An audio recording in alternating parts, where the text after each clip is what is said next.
And we're fucking live. Back to the Sebs. You guys can barely see my face, but I'm trying out a new viewing station for you guys, so you don't have to see my fucking face while I talk fights. You get to see the fighters. Kind of like what MMA God is doing. Sorry, brother, I had to steal it. It's fucking serious. MMA God, give him a follow on YouTube and Twitter. His breakdowns are awesome. I was watching his past couple ones, and he has the fight cards like this. I feel like a weather girl, but he has a fight card like this, but it looks a lot nicer. He like put it on the computer or some shit like that. So, but I'm gonna have it like this for the remaining. Probably for the rest of the time, we'll see how this goes. But definitely better than looking at my face, that's for sure. We get to look at these cool fights. So, starting off, UFC Fight Pass early prelims. We got Marco Beltran and Davison Figueiredo. I saw on Sherdog his name's like Alacantra or something. Marco Beltran, this is his first fight at flyweight. His last fight was against, I think, Joe Soto on like super late replacement. Joe Soto was, and he beat him in like 98 seconds with that heel hook, if I'm not mistaken. And then before that, he put Rijaldo Oliveira in a rear naked choke. I believe in the. I don't remember what round exactly. Yeah, he beat him heel hook in like 90 something seconds. Joe Soto, and then Beltran beat Rijaldo Rivera, and he's beat Marlon Vera, Guang Yu. So he's 3-1 in the UFC. This is his first cut to 125. He's 8-5 overall. Fighting Alacantra, making his UFC debut. Watch tape on him. He's a fast motherfucker. 5'5", so he's gonna be it's gonna be a little bit shorter than Marco. Marco is gonna enjoy that reach advantage for sure. They don't have the reach advantage showing at the moment here, but Marco is gonna probably enjoy I'm going to say at least a 3 to 4 inch reach advantage. Look at this fight. Probably, if it does hit the ground, I still give it to Alacantra, but I see it standing up, and Alacantra just being way too fast for Beltran. Let's see him if he can even make this weight. I want to see like how he looks at this weight. I'm never a big fan of guys who are in bigger weight classes moving down. I feel like it's diminishing your body even more, so it's going to take away from your performance. So my pick here would be Davison Figueiredo, a.k.a. Davison Alacantra. Let's go second round knockout / TKO. Alright, next up we got Juan Chagas versus Jimmy Wallhead. Just watched tape on both these guys literally like about an hour ago. Chagas throws some fucking heavy bombs. He in that fight against Erick Silva, he had him hurt, I think twice. He knocked him down. Only problem with Chagas is he's actually really good on the floor as well. Only problem with him is I don't know if it was because of he got knocked down as well in that fight, but man, this guy gasses. He was already gassed in the second round of that fight. If you take a look, and Erick Silva looked fresh, and then the third round was so sloppy. That's when Erick Silva was picking him apart with that jab, and then he shot for a super sloppy takedown, a single leg, and Erick Silva pretty much looked at him, hopped back over on his back, like went backwards onto him, and sunk in the rear naked choke for a nice, beautiful submission there. Other than that, man, the guy he fucking dropped Silva early there. He dropped him early, so he has some heavy hands, and then he dropped him again in I think the second round, and in the third round, even when he was gassed, he was clipping him pretty hard with that right hand. I expect him being from Brazil too, with that hometown. a lot of people don't take that into consideration, and that's huge, man. This might not happen in other arenas or anything when like a guy's fighting out of New York or something, but you'll obviously you guys have seen like fucking fighting in Brazil is a different animal, and like the visiting guys that are fighting, it's a fucking animal. When guys are screaming to you in Portuguese, you're gonna die. You don't feel too good in there. Like some guys take it like with a grain of salt. Like I'm sure like Max Holloway doesn't look like he's scared. You know, he looks like he's enjoying the moment right now down there. But some guys, it really takes to them. I.e. Brendan Shaw, but he fought Nogueira. Like that was a fight he should have had. I know it's a while back, but I just I'm a big Shaw fan, and I remember that. And he should have won that fight, but he even says the pressure came down to him hard, like fighting in Brazil. But yeah, sorry, let's break this down a little bit more now. So, Luan Chagas' last fight was Erick Silva, which he lost by guillotine, so he had him stunned a couple times. I have a feeling he fought once more, though. I believe, yeah, against Sergio Moraes. That was his first fight in his UFC debut. And it was a draw at UFC 198. So he's been fighting last 2 times in Brazil, fighting again in Brazil. He's young, he's 23 years old. He's fighting Jimmy Wallhead, who's I wouldn't say on the downward spiral of his career, but he's definitely not on the up. His first fight in the UFC was against Justin Ayari, who just got picked apart by Darren Till. Was no match for Darren Till, but he lost to Justin Ayari, unanimous decision. Was throwing some heavy hands there too, but I expect Chagas to rock him pretty early, and if this does hit the max, I know Jimmy is I think he's a black belt in judo. Well, yeah, his fucking nickname's judo, so I'm hoping he's a black belt in judo. But I think the ground game, I'd still have to give it to Chagas here. Chagas has a finish by submission, I'm pretty sure, in his on his record. So, well, that's not a good reason to why he's better on the ground, but he is a black belt in Brazilian Jiu-Jitsu. I always go with the Jiu-Jitsu guys. You guys know that. He's a big 170 pounder. Yeah, I'm going with Luan Chagas. Not super confident on the first 2 fights here, but yeah, going with Chagas here. Our next fight, not even going to get that much into it, guys. It's Vivian Pereira versus Jamie Moyle. Vivian Pereira, I saw her at UFC 206 live against Valerie Letourneau. I put a big play on Valerie Letourneau in that on that card. Lost a lot of money because of Vivian Pereira. Boring ass fucking fight. She does a lot of work against the cage, so a lot of clinch work. Has some decent Muay Thai. Nothing too spectacular. Wasn't throwing enough volume, but like shut down Valerie enough to win the fight. Nothing stuck out to me though, like that she was special or anything like that.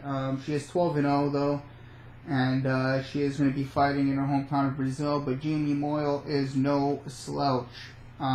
She fights out of, I believe, well now she fights out of Las Vegas at Syndicate MMA. Yeah, she's from Syndicate MMA. And her UFC debut was against Caitlin Curran, and she demolished Caitlin Curran. She's put on a grapple fest, so she has really, really good takedowns, amazing wrestling. I believe she used to train at Team Quest, but I might be wrong there. Regardless, she trains at Syndicate with all those monsters, Khalil Roundtree, fucking, who else trains there? Is it Andrew Sanchez, or one other person train? It might be Sanchez. No, definitely not Sanchez. Sorry for getting this all tied up right now, guys. But yeah, so Jamie Moyle, really good wrestling, really good ground and pound. nice striking overall. I'd say Vivian Pereira has probably the better striking overall, but Jamie Moyle can definitely hold their own when it comes to that department if they're standing on the feet and banging. I'm gonna give this one to Jamie Moyle. The unanimous decision over 3 rounds, 29-28, maybe even 30-27. I see her just taking Pereira down at will and throwing down that nasty ground and pound that she put on Kaylin Curran. Next up, we have the FS1 prelims, or if you're in Canada like me, the TSN3 prelims. So we have first up Yuri Alcantra and Brian Kelleher. And Alcantra's coming in off that Luke Sanders fight. Fucking amazing. He was getting... they literally fucked up the whole fight. Luke Sanders held him in... it wasn't back mount. It was like... it was kind of like side back mount. And he had him just trapped there. And he was wrist riding him. And he was just landing these heavy shots, ground and pounding. There's actually multiple times where the ref could have probably stopped the fight there, but he didn't, and it goes to I believe it goes to like the second round, and Luke does the same thing. He's putting a beating on him in the second round, and he's landing all these shots at will, and he's fucking putting another ground and pound beating on him again, and he gets his leg caught between Alcantra's legs, and Alcantara spins for a leg lock, and he gets the leg lock, a rolling fucking leg lock. Boom, taps on Luke Sanders. He got performance of the night, obviously. It was at UFC 209. Go back and watch that fight if you haven't. Just the not the willingness, but like the veteran experience, the savviness to stay in that fight by Alcantara, not give up, no quit, and to fucking for him to spin into something crazy like a fucking a rolling leg lock. Like, it was pretty much his only way of winning that fight. If you see the fight, you'll see what I'm talking about. He gets in this weird position, and it's like he needs a finish. Obviously, like it was a 10-8 round, probably in the first round with a point taken away for Luke Sanders, so it was a 9-8 round, and then he's getting mauled again in the second round, so it's looking like another 10-8. And then he just spins into this fucking rolling leg lock. Gorgeous, gorgeous, gorgeous stuff. And then he fought Brad Pickett on UFC 204. And if you want to see fucking chain submissions, that was a beautiful chain submission. He switched, I believe it was a triangle choke at the beginning. And then he went to an armbar. And then he went to... I don't even fucking know how he ended. It was gorgeous though. Gorgeous, gorgeous submission, chain submission. Really good grappler, obviously, Alacantra is, and he's no slouch. He looked fucking amazing, rocking Brad Pickett on the feet, so he looked real good his last couple times out. Training at Jackson Wink, I think full time now. He might have fought at he might have trained in Brazil a little bit for this one, but mainly training at Jackson Wink. I don't know too much on Brian Kelleher here. Watched a couple of his tapes. Looks like a decent grappler. Most of his wins looks like it comes against guys with a pretty bad record. If they're not even, like 8-8, 2-3, 0-1, 8-16. Like the list goes on, right? He doesn't have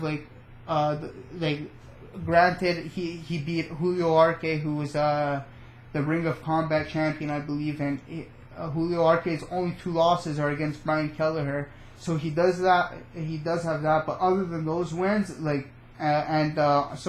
Selkamp or whatever, he has a win over him as well. Other than those wins, like nothing impressive whatsoever. It looks like when he fights guys with a little bit more experience than him, it gets the better of him.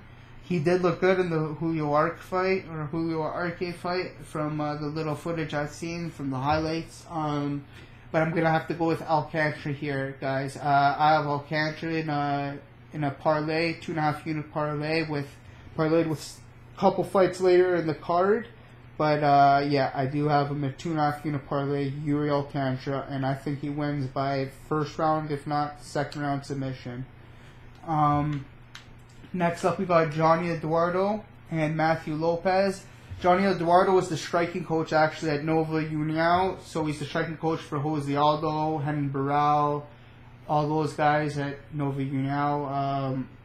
Really good takedown defense, but he's going and scary Muay Thai.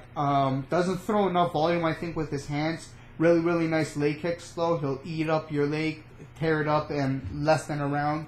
So something Matthew Lopez has to worry about. But Matthew Lopez, I saw him again at UFC 206 live in Toronto against Mitch Gagnon, and he put on a grappling clinic. He got rocked in that first round. He got rocked in the first round and actually ended up surviving and continued grappling, got top position, finished the round on top, and then put on a grappling fest like after that. Like it was beautiful. His takedowns are he's super strong for this fucking division. It looks effortless for him to take him down. He was training before, I think, at Rain MMA at Mark Munoz's gym. He was actually the wrestling coach with Mark Munoz, so you know the kid's got some fucking wrestling credentials. I believe he's a three-time All-American champion or something like that. A great fucking wrestler, pretty much. Vicious ground and pound, and now he's working at Genesis, or I'm pretty sure that's what they're called, up in Denver, Colorado with Trevor Whitman. So his striking's really looking nice too now. Trevor Whitman works with Rose Namajunas and whatnot. So he has that dynamic footwork now. Lopez a little bit. You saw it implemented into his last fight against Mitch Gagnon. Putting together some nice combos and then leading them to the takedown. So I have Matthew Lopez in this fight as well. I think he can rock Johnny Eduardo on the feet. Johnny Eduardo has gotten was it knocked out? Or no, he got guillotined by Aljamain Sterling, knocked out Eddie Wineland, and knocked out Manvel Gambirian. But I think this is a stiff test for him. I think Matthew Lopez runs him over 30-27 decision. If not, Matthew Lopez finishes this in probably the second round, man. His grappling is really something else. And I have him parlayed with Alcantra for 2.5 units with 2 more fights on the card. And the next fight is who I have actually parlayed with him for 2.5 units. It's Antonio Carlos Jr. versus Erick Spicely. I have ACJ in this fight.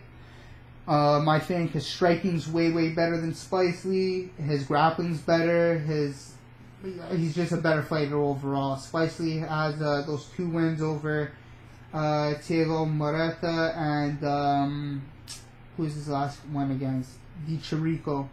And Carlos Jr.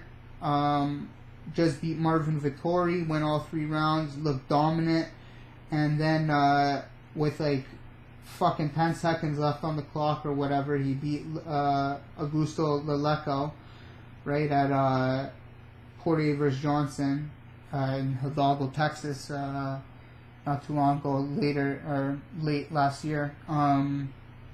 Pretty much, I see Carlos Jr. If this is a stand-up fight, he's picking apart Erick Spicely this whole match. I don't see Spicely having anything for him on the feet, even though he does train at TriStar. He pretty much sets up everything just to work for that takedown. And if he does want to work that takedown, he's going against a world-class grappler, Antonio Carlos Jr. Pretty upset I actually didn't put a little bit more money on Antonio Carlos Jr. Not too late. I might put some money on him separately. I'm pretty confident in this. But for now, he's part of that parlay with Lopez and Alcantra and 1 more fighter for 2.5 units. Next fight is one I'm very, very pumped up about, guys. Fucking Marlon Moraes versus Rafael Assuncao. Now, if you guys don't know Marlon Moraes, he was the World Series of Fighting 135-pound world champion. Probably the best bantamweight in the world that wasn't signed to the UFC. And now that he is in the UFC, he can prove that he is probably one of the best, if not the best bantamweight in the world. He's only, I want to say he's 29. Yeah, he's 29 years old.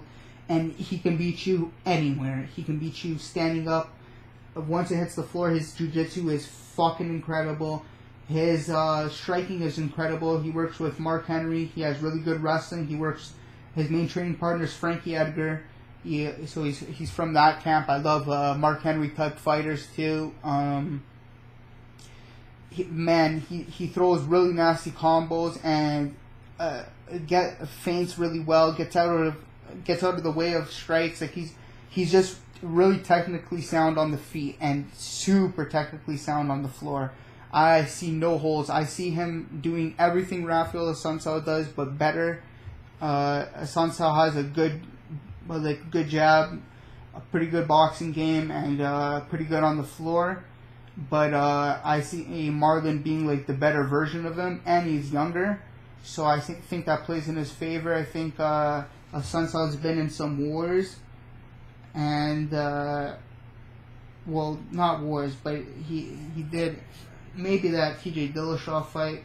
He got picked apart in that one. Probably not a war though. Aljamain Sterling, like Rafael Assuncao, the whole thing of me taking Marlon here, and I have 5 units on Marlon, guys. I put a max bet on Marlon and somebody else later in the card, but I have 5 units on Marlon, and I think Rafael Assuncao does not throw enough volume, where Marlon throws lots of combinations and ends them with a nasty leg kick or a nasty kick. Or just like he'll throw a nasty 4 or 5 piece combo and get out the way. He's very hard to hit. He's super quick for the 135-pound weight class. I see him really putting a beating on Assuncao for 3 rounds, 30-27 decision for Marlon Moraes here. I got 5 units on him, guys. For our next fight, we hit the main card. UFC 212 main card, and it's Yancy Medeiros versus Erick Silva. Erick Silva's last fight was against Chagas, who we talked about earlier. Got dropped twice in that fight, overcame adversity, looked to be the fresher fighter over 3 rounds, and took Chagas' back and choked him out. Trains now with, I think, Tiger MMA. So he switched up his camps from he fought, his last fight was at Tiger MMA. Before that, I think he was fighting at X Gym, out of X Gym, with where Jacques Ray and all those guys are from. But he got dropped twice in that Luan Chagas fight, and that scares me a bit against Yancy Medeiros. I might take a stab at Yancy, but now that he's I think he's like minus 150 or something now. He was a plus 220 or plus 120 earlier in the week when this fight card opened, and I really like him in this fight, guys. I think he has the better striking on the feet. He's tough as fuck. Yancy's a fucking monster. That head kick knockout. Who is it against? Oh fuck, Sean Spencer. Was something spectacular, and I just have, these Hawaiians are just tough as fuck, man. Just BJ Penn, tough as fuck. Holloway, tough as fuck. And Yancy Medeiros, tough as fuck. His striking is something else. I believe he's a 155er though, Yancy, isn't he? I think Yancy's a 155er, and he's moving up in weight to fight Erick Silva, which I do like even more. The weight cut will not diminish him, and he'll look even better, I think. So look for Yancy to get this win. I think a 2nd round knockout, Yancy Medeiros. Which brings us to our next fight, Paulo Borrachinha and Olawale Bamgbose. And this is who I have for 5 units parlayed with Marlon Moraes. I have Paulo Borrachinha.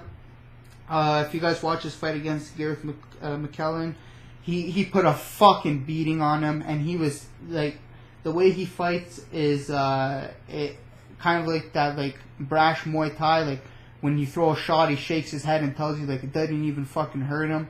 He's going against a fucking monster here in Olawale Bamgbose. Olawale got finished by Uriah Hall, and then literally no gas tank whatsoever he has, though. We saw in that Cesar Ferreira fight where he got... did Ferreira finish him? I don't think so. I think it went all 3 rounds. But, and then he got that crazy, like, fucking, I don't even know what the fuck he was doing. He touched the floor, fake with the floor, head kick knockout on Serafin. So he throws heat, and all 6 of his wins have come in the first round. All 9 of Borrachinha's wins have come in the first round. I've watched a lot of Borrachinha fights before this, so I didn't, like, pick this off based off that Gareth McKellen fight, and I know that was, like, a pretty easy task for him. I watched a couple of his fights, like probably 4 or 5 of his fights in Brazil from Jungle Fight, and this kid's no fucking slouch. Like, the guys he was going against were monsters too, and this guy is pretty good on the fucking floor as well. His jiu-jitsu's nasty.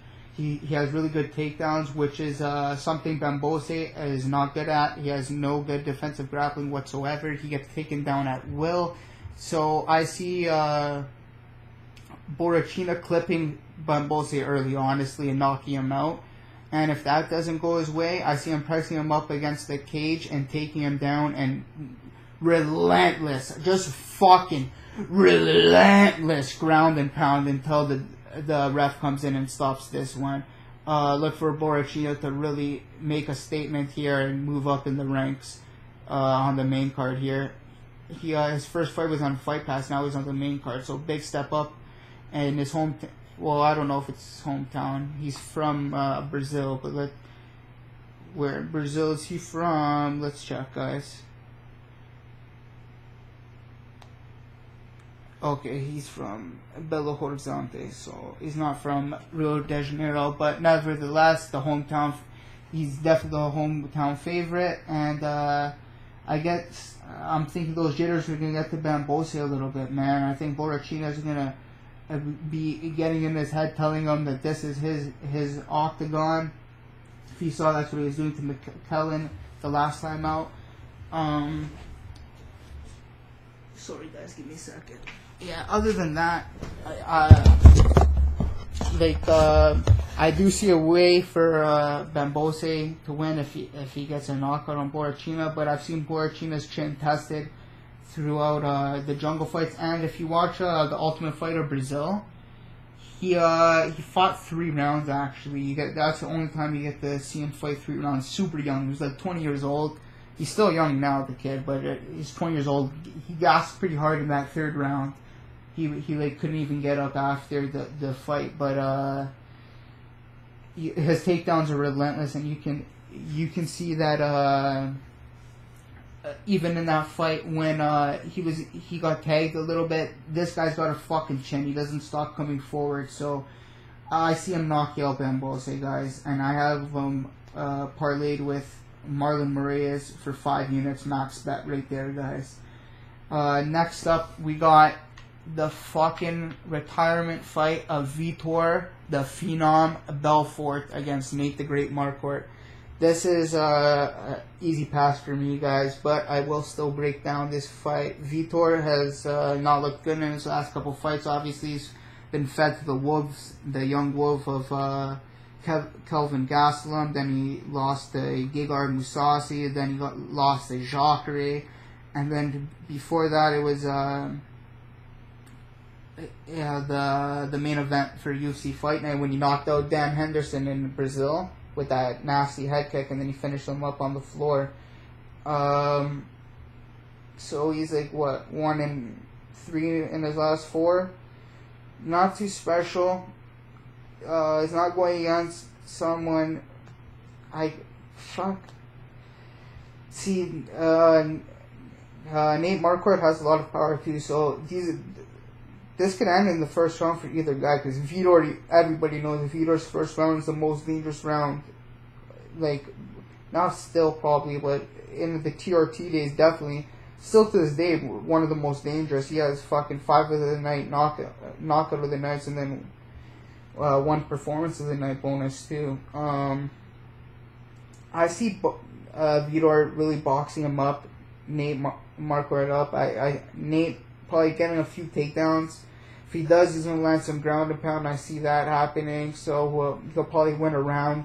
But I see Vitor taking this via knockout, actually, via probably second round knockout, putting on onslaught on Nate Marquardt and that chin that's been definitely tested over the time. His last fight was against Sam Alvey, and Sam Alvey put a beating on him. Before that, he fought Dan McQuarrie, where he got that head kick knockout. But I see Vitor beating Nate here with some crisp boxing, going back to that old phenom days and retiring on a knockout, which would be something fucking the Brazilian fans would be going insane.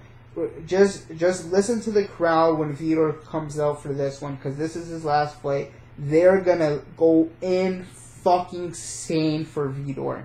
Insane. I expect a very, very confident Vitor Belfort too, guys. So, would you please with this information? I'm not betting this fight, but I do like Vitor Belfort to win. Next up is Claudia Gadelha versus Karolina Kowalkiewicz. And,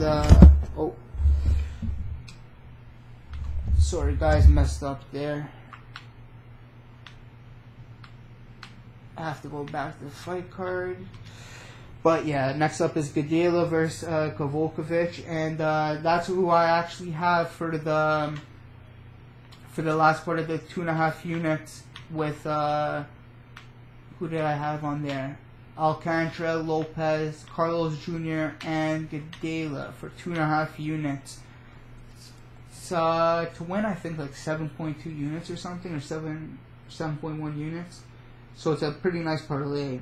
And I'm pretty confident in all 4 of them. I like Claudia Gadelha a lot here. I was watching tape on Karolina, and I was really looking for something so I can take that stab. She's a minus 250 or plus 250 right now. And even that win against Rose, I thought it should have been like, I don't know if it was a split decision, but I thought it should have went to Rose, actually, guys. I thought fucking it was a 29-28 for Rose. I thought she won the first 2 rounds. She looks like Karolina doesn't throw enough volume, and when she does, it's like really at the beginning of the round. She does a lot of work in the clinch. That's where she does her best work, and that's not going to work against Claudia, because Claudia's best works in the clinch, and she has fucking power. She can put you to sleep. She knocked down Joanna early in their last fight, but so did Karolina. She clipped Joanna nice too. But I see Gadelha here, guys, just putting on a grapple fest, taking Karolina down at will, and Karolina not having the fight IQ or Brazilian Jiu-Jitsu IQ to get up and do get this to the feet again. I see like Claudia in her last fight against Courtney Casey really improved her striking, it looks like, not throwing these wild hooks anymore, and her gas tank is much improved now that she's training at altitude. So I don't expect her to fade over these 3 rounds. I think she's going to be in incredible shape. Like, she looks in incredible shape on the countdown and on the embeddeds right now too. So I don't see her gas tank being a factor whatsoever. I see her take down Karolina at will for all 3 rounds and putting on a clinic for all 3 rounds, beating her up.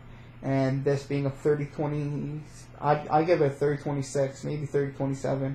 But 30-26, I think it's going to be. I think she's going to be a 10-8 round in 1 round.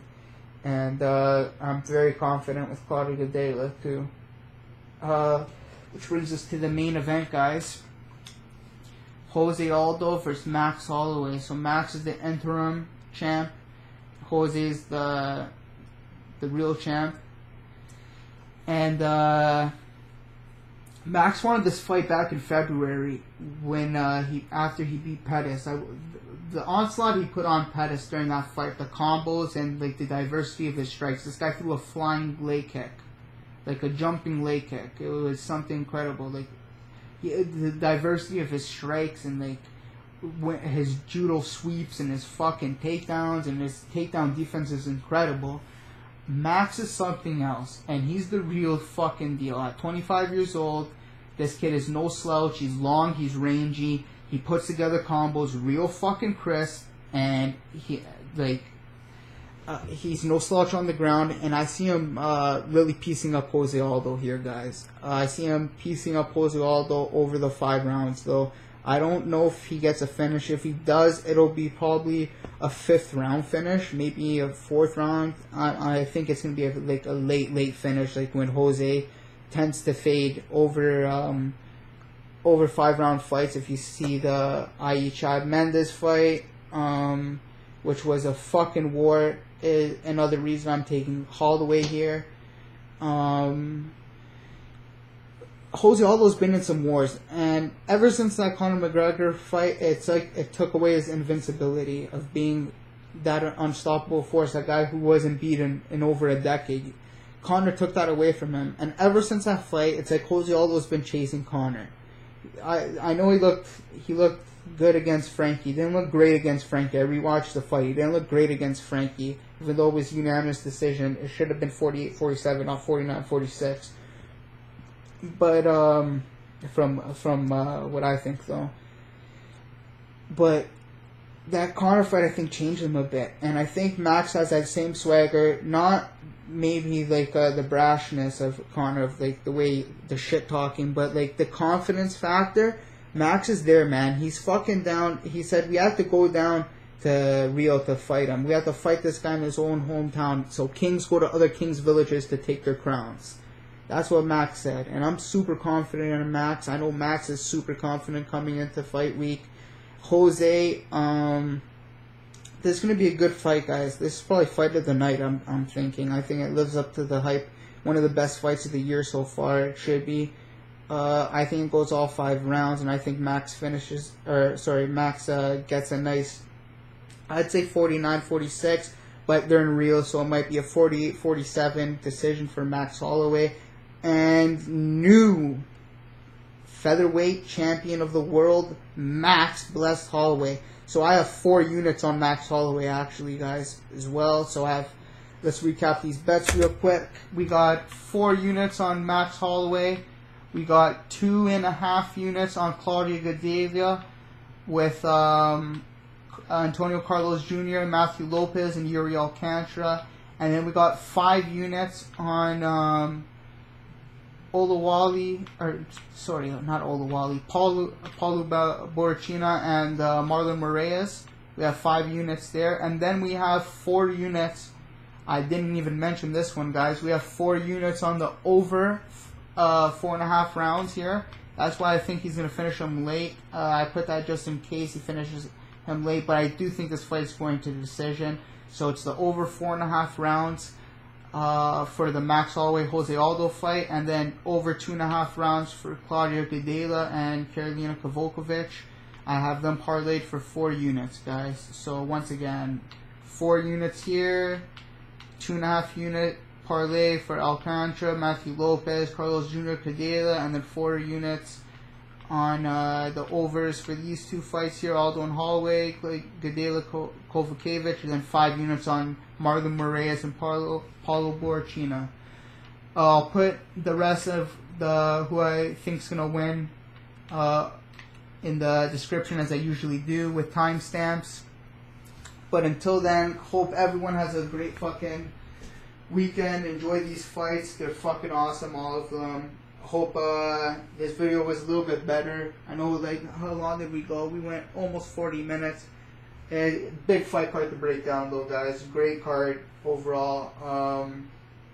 Yeah, so we'll be back next week for UFC Singapore, the Derek Lewis versus Marquardt. Looking forward to that one, that's for sure. Looking forward to a few fights on that card. But till next time, peace out, guys. The Sebs Show. And, before we leave, my usual shoutouts, Rockstar Z, follow him on Twitter, MMA Kelton. UFC Bro Picks, Justin and Ricky Jitsu, Will Martin MMA, James Lynch Sports. He has probably the best interviews. Dan Levy from Best Fight Picks, the MMA Genius, Sean Carey Tattoo. I'm giving away too much shout outs right now, guys, but bless all of you, man. God bless all of you, and let's cash these bets, boys. Let's get this.